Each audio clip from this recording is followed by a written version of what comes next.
Well, obviously, much also depends on how you interpret the term Arjun, because essentially uh, this can have many manifestations.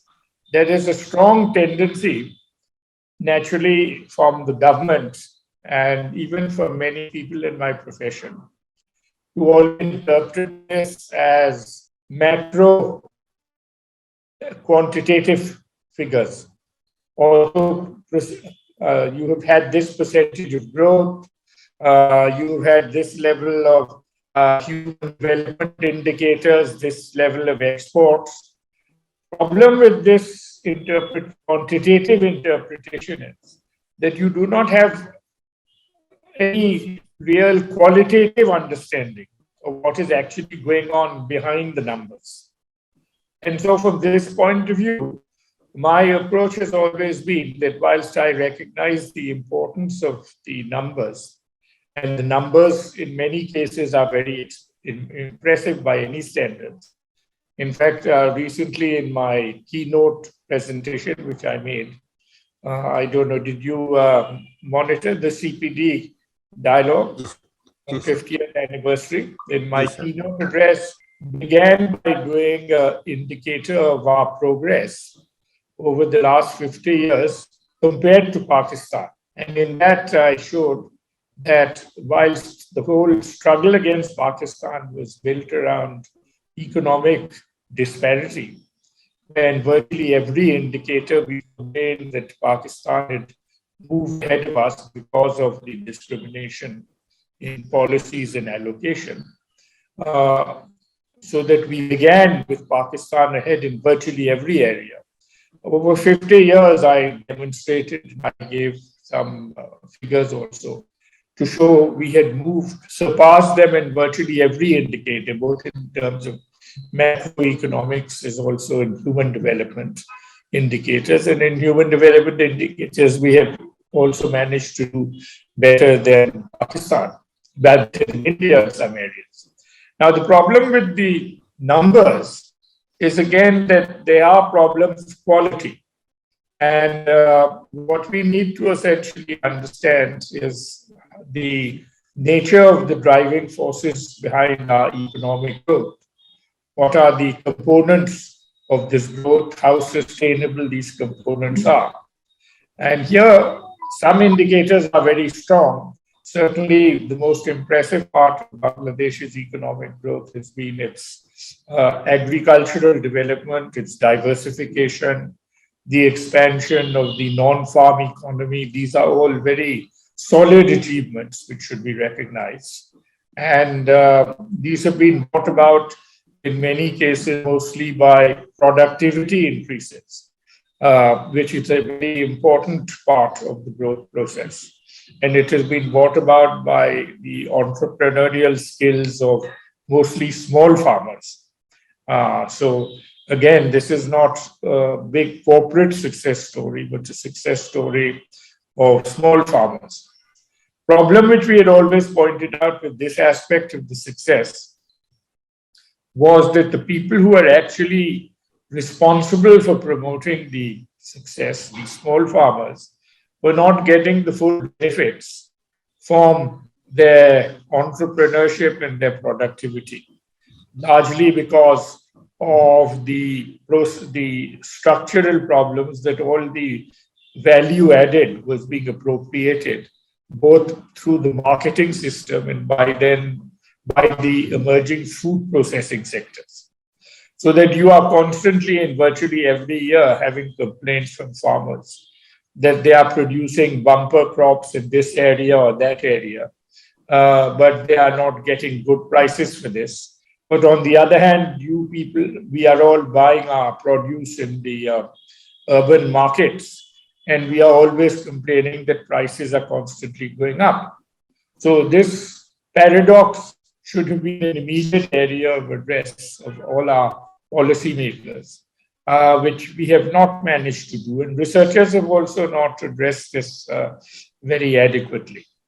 So the main challenge, I would say, in the agricultural sector in the course of the next 20 years is how to give the farmers who are actually responsible for the productivity gains a much bigger share in the value addition process. And this can be brought about by both getting them to come together and engage in the marketing process so that they can deliver their produce to the final level of the market and get a much higher share. They can also become partners in the food processing system, where both the automatic rice mill owners, as also the companies like Pran and other agro-processing industries, can incentivize farmers by making them into their partners and giving them share in the business.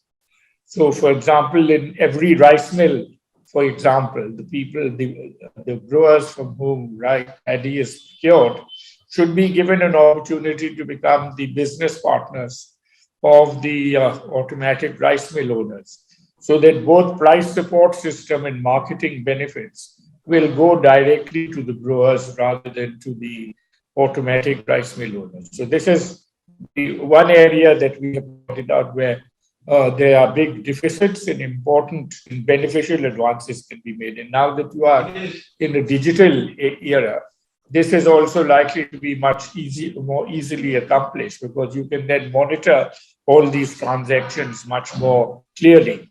So this is my first response.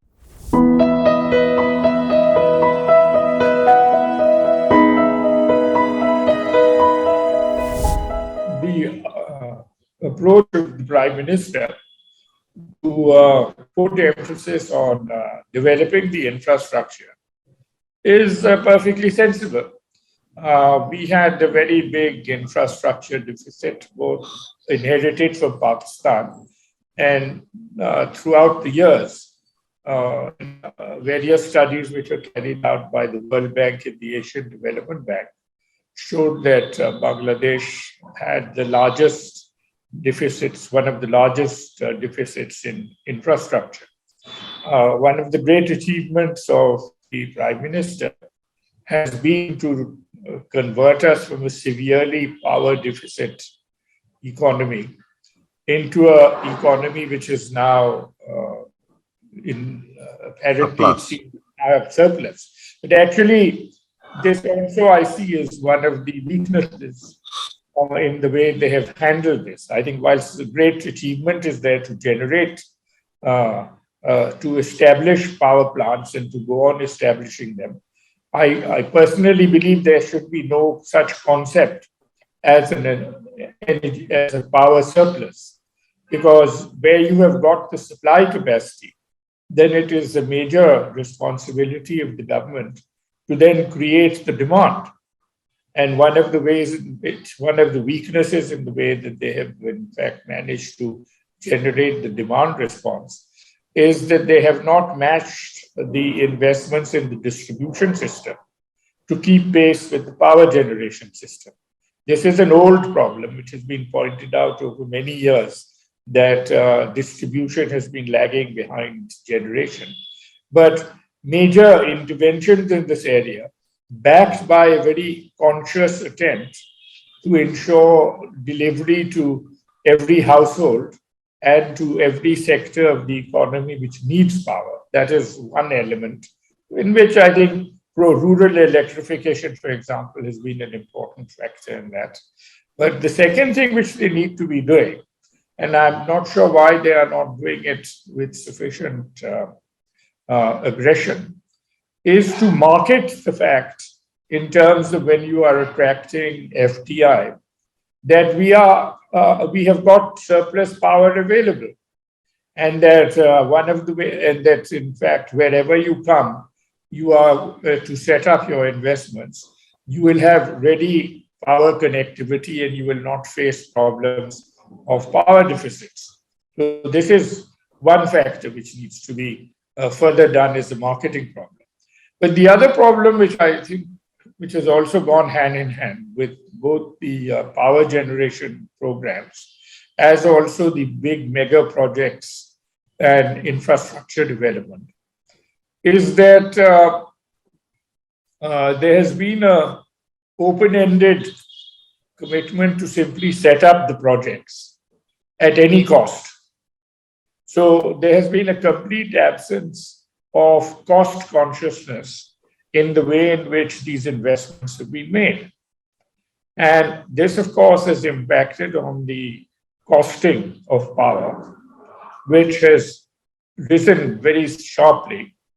And since we are not recovering this in terms of the retail price, even though we are constantly raising the price of power, this is now built in huge structural deficits in the budget, which from the looks of it, because we have now become a major importer of energy resources, this is going to persist. And it is going to introduce both a major cost burden as well as considerable budgetary instability, because you will not be able to forecast the extent of the deficits which are going to be built into your budget to provide the subsidized power which emerges as a consequence of the inefficiencies in the way in which you have costed and managed the energy projects which we have. So I think this is a big challenge if we are going to maintain our trajectory of investing in the power sector. Now, today in the paper, I once again read that the ECNIC had approved one more extension for one of the rental power projects. And in earlier ECNIC meetings, they had gone on renewing this. Now, I have never had any explanation either from the minister or the officials in various dialogues with them as to why they are renewing the rental arrangements. Because we know that the rentals were created as an emergency project right at the beginning. And at the time, the Prime Minister decided to go for her goal of building up this sector, it was appropriate to bring about short-term investments over here. But now that you have created a large number of greenfield power generating projects, and you are now paying high costs for your rental arrangements for ancient plants, this is an absurd proposition which has no meaning whatsoever. And I would definitely advise Business Standard and other papers who are interested in the economy to kindly go and investigate precisely why this is happening and who are the beneficiaries as a consequence of this process. I will present this to you as a challenge, and I will wait for the first articles that you write on the subject to see that you have taken this ahead. And I would advise other papers to do likewise. Because this is an unacceptable way for an economy which is ambitious to become a developed economy to function. Now, this has again happened with all the mega projects. Now, again, I don't know if CPD is periodically in its publications doing reports on the escalating cost and the time overruns, as well as the cost overruns of some of the mega projects. Now, again, I would advise Business Standard to carry out some in-depth investigative reporting on particular projects. Ask them to show you the detailed breakdowns of how the cost escalations have taken place. These are not modest escalations of 20% or 50%. These are multiples of 4 times and 5 times. Now, this indicates 2 things. One is serious deficiencies in the planning of the project in the first place. And you can't go on having repeated deficiencies in project planning. And serious means that if everything is above board, then to have overruns of multiples of 4 and 5 means that you haven't the faintest idea of what you wanted to set out to do in the first place. So my view is that while there is some deficiency, there could not be such severe deficiencies. So what is the rental element? Rent extraction, which is being built into every project. And again, you should track down who are the beneficiaries of the rent extraction interaction which is actually taking place. This again is a very important factor.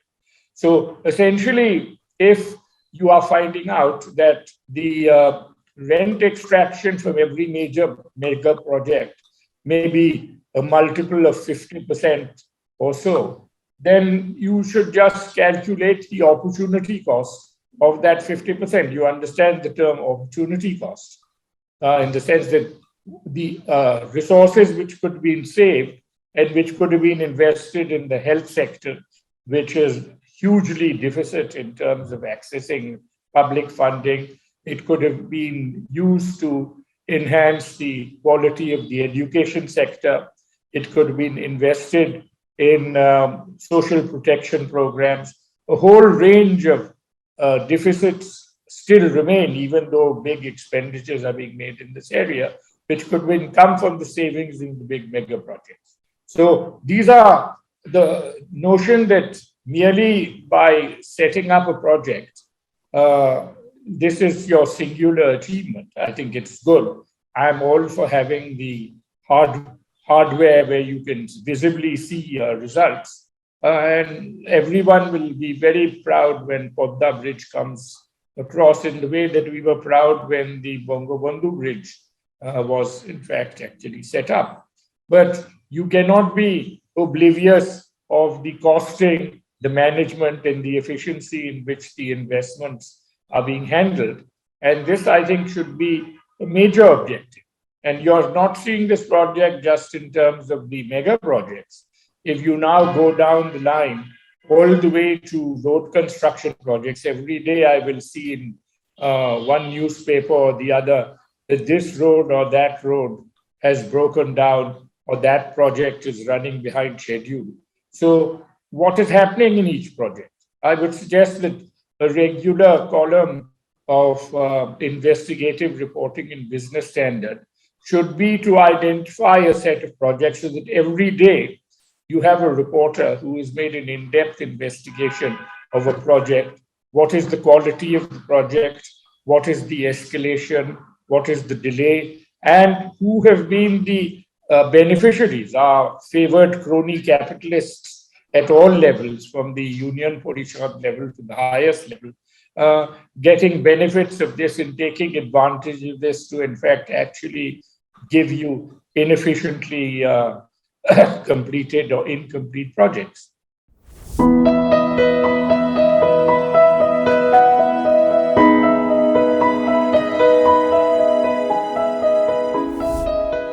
I've been writing on this subject for the last 50 years. And my most recent books from the beginning of this century have been centered around the system of inclusive development. Have you ever read my work? Yes, on sir. challenging the injustice of poverty? Exactly, sir. এবং সেই কারণে আপনাকে এই প্রশ্নটা আজকে করছি। So the real problem, which unfortunately has risen, is that whilst we have had growth and whilst we've had development, it has not been inclusive. We've reduced poverty. I must congratulate regimes, successive regimes, and more so the most present regime, in their successes in reducing. They have not reduced poverty. The dynamic of the people and the economy have reduced poverty. That's good, but it has not been an inclusive process, because whilst poverty has been reduced, certain categories of people have hugely advanced themselves and have become now a new elite class. Now, this is not new. It has been happening in many countries. And the major issues now on the international agenda are the growth of inequalities and the need for more inclusive growth and development. So Bangladesh is in that category. Now, the problem at the moment is that this is not being properly acknowledged.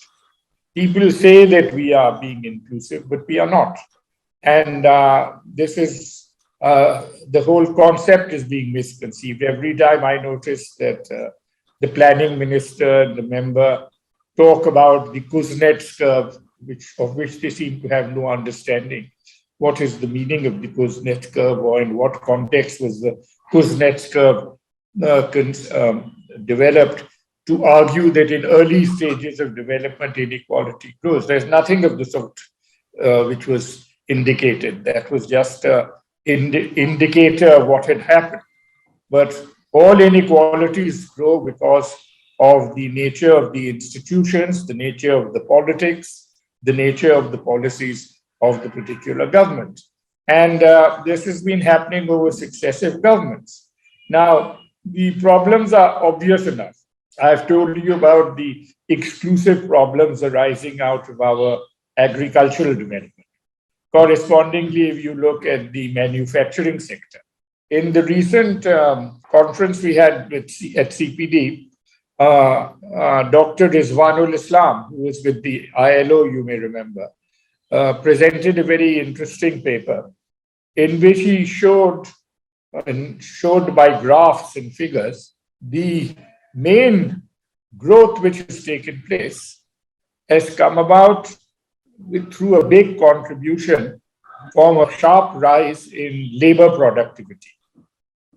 On the other hand, he tracked the growth of labor productivity on one curve, and then he tracked the rise of real wages on another curve. And he showed that the gap between labor productivity rising and real wages rising was growing over the years. So that at this point is at its widest point. Now, this essentially indicates that a lot of the dynamic of our growth is coming from the hard work and the efficiency and adaptability of the workers. But this is not really being rewarded, both in terms of wages keeping pace with productivity, as also in participating in the benefits of the value which is added by their labor. Now, in my books, I have, of course, pointed out that one solution to this problem would be that in all these areas, you want to both have inclusive participation of all people, and you also want to incentivize them and further accelerate growth. You should give them opportunities to become your partners in all your business ventures, so that in our fastest growing sector, you should not have a situation in which the owners have now graduated to first world lifestyles, all of who have second and third homes globally, and who are living in ways in which it would have made the Adamjis and the Babanis look like common middle class people today. But they are now living that sort of lifestyle.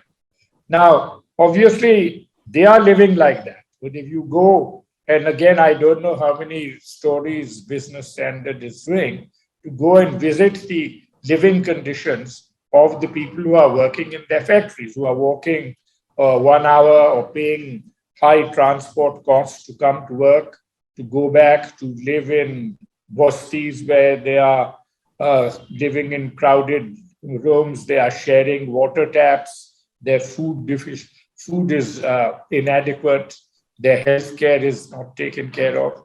This is not an acceptable way and not a sustainable way, because essentially in a world now in which everything is known because of the IT revolution, there are no secrets anywhere.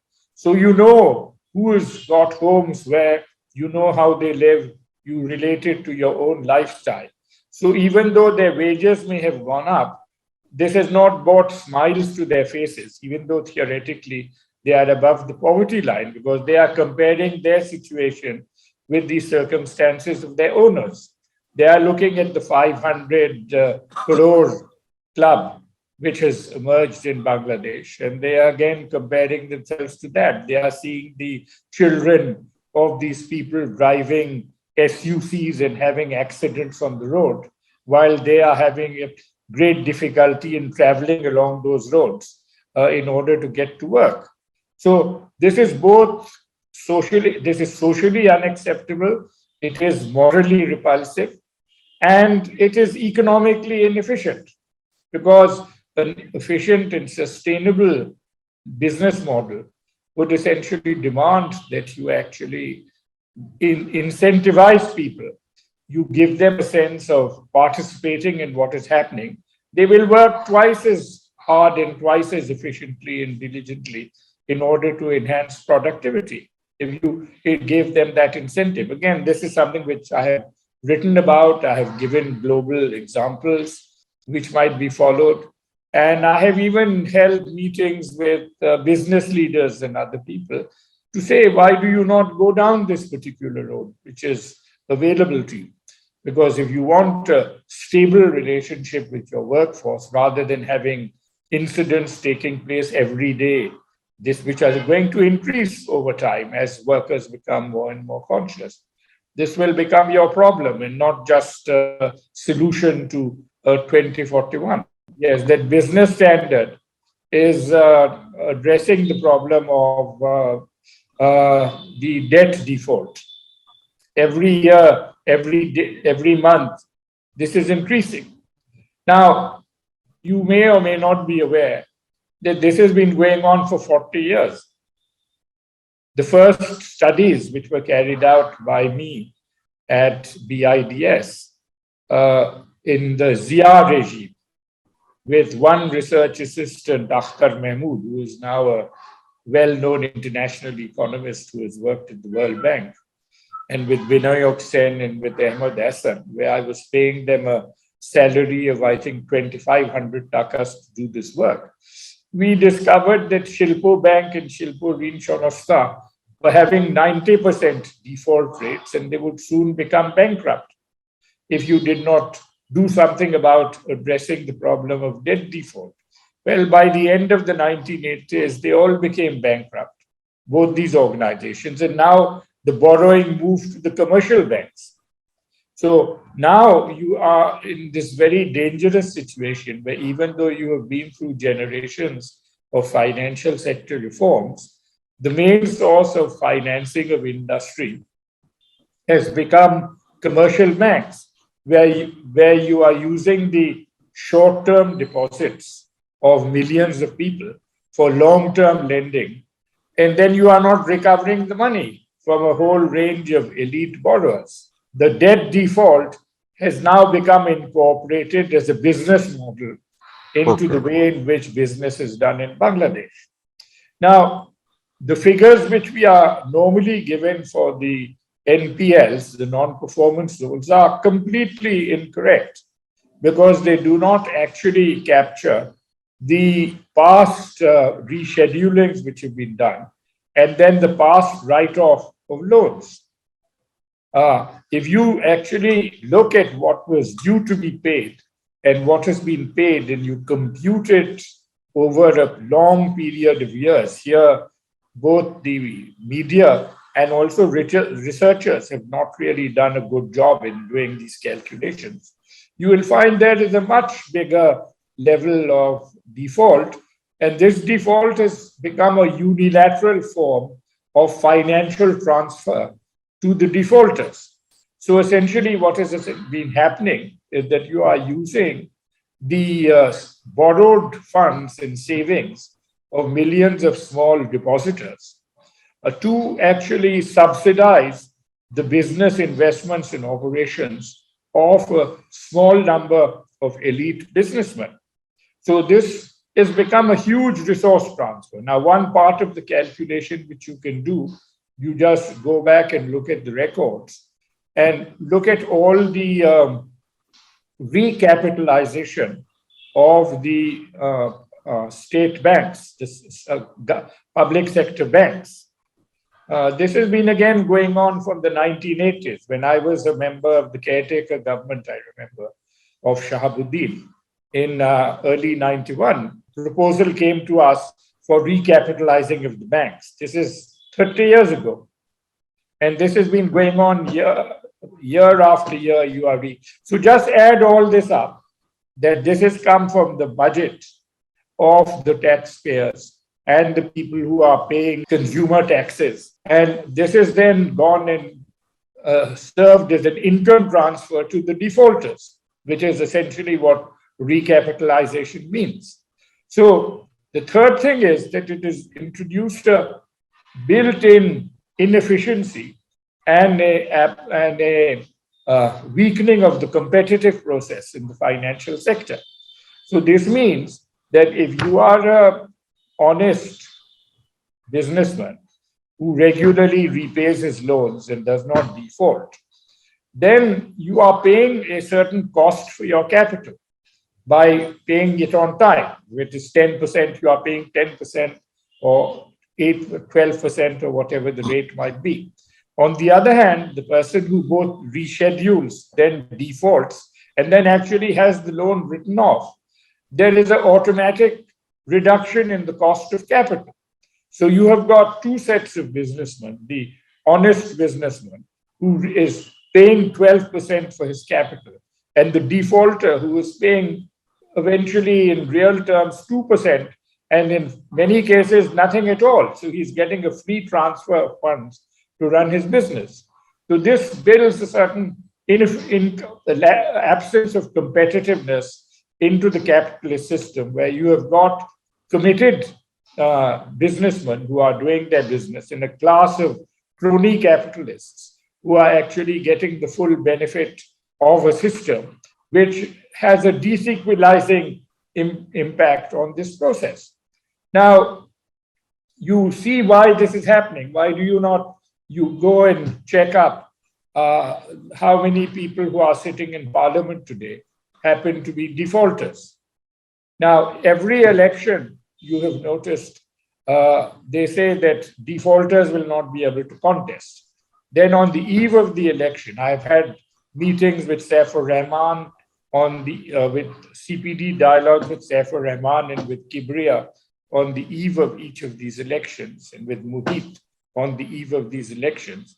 And I said, don't do this, because what you do is you say on the eve of the election that if you now make a 2% down payment, then we will treat your loan as rescheduled and you contest the elections and get over this electoral commission bar that defaulters cannot contest elections. But you do this election after election. Again, we pointed out that a defaulter who has contested election because of this provision of rescheduling, if he then at the end of the rescheduling period does not repay his loan, he should automatically lose his seat.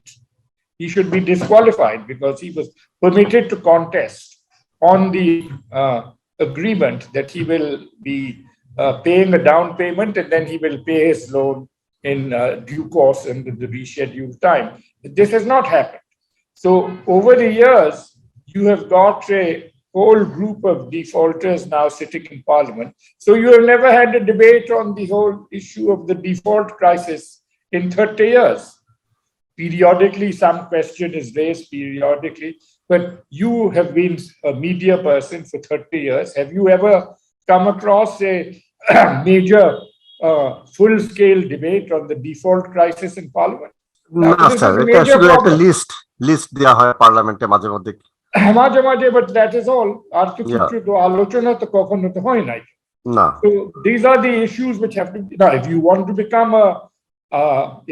to become a developed country, you cannot become a developed country with such a weak financial system, with a built-in structural crisis in the middle of the financial system, and a situation in which people are inequitably participating in the business process.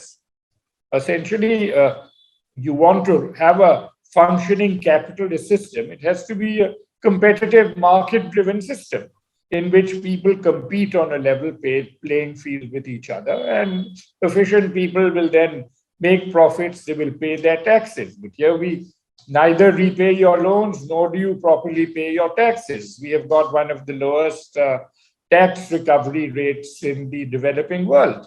Even though we have got 500,000 crore budget, we are still having a rate of tax recovery rate of below 10%.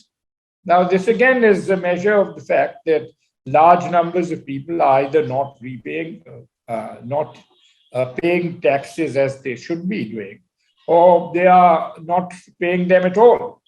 So these are the challenges which I would say you need to address as you move to 2041. And if you are serious about competing with Vietnam and other economies, which should be the main competitive targets that we have before us, then you have to deal with these issues.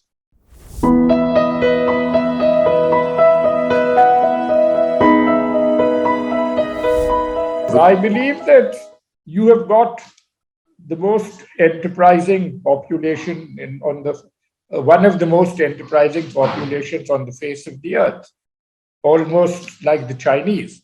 But everyone in Bangladesh is now an entrepreneur. J-Log is willing to first sell his family property, then take risk of going to Libya and then going by boat in order to get to God alone knows where. He is the biggest entrepreneur. কত যে risk নিচ্ছে এখানে in order to make some small improvement. If you look at the farmer who has given you the 4 times increase in crop, if you look at the woman whose ancestors lived in villages and she never came out of her house for the last so many generations, has now come to Dhaka and is living in a bosti and working there. She is your entrepreneur. So who is not an entrepreneur? Even your thieves and crooks have become entrepreneurs. যেরকম চুরি হচ্ছে, the entrepreneurial skill demonstrated in this, ki ek chauffeur of a DG Health can accumulate 20 crores of takas. He is an entrepreneur. So এই দেশে যখন এইরকম entrepreneurial talent আছে, you can reach the heavens if you are getting the proper governance, if it is done honestly, if you are incentivizing people and utilizing their entrepreneurial skills to get to developed country status should not be a problem at all. But you need an accountable system, an accountable democracy.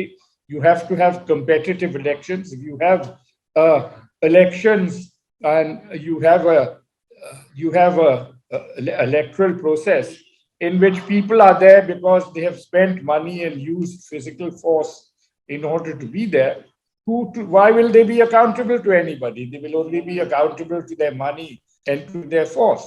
How many countries have got parliaments and even down to union parishads where virtually everyone is declared businessman, or even if he is undeclared, he is functioning as a businessman.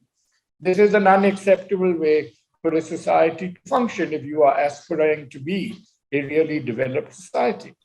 So if we have been given this God-given talent of entrepreneurship and dedication, why should there be a problem in our achieving the highest levels and moving well ahead of Vietnam if we need to do it? And if we play our cards right, with the right governance, the right functioning democratic process, construction of inclusive egalitarian policies in the vision of Bangabandhu's dream. After all, we are commemorating his centenary, but we are far removed from Bangabandhu's idea of a just exploitation-free society. Thank you.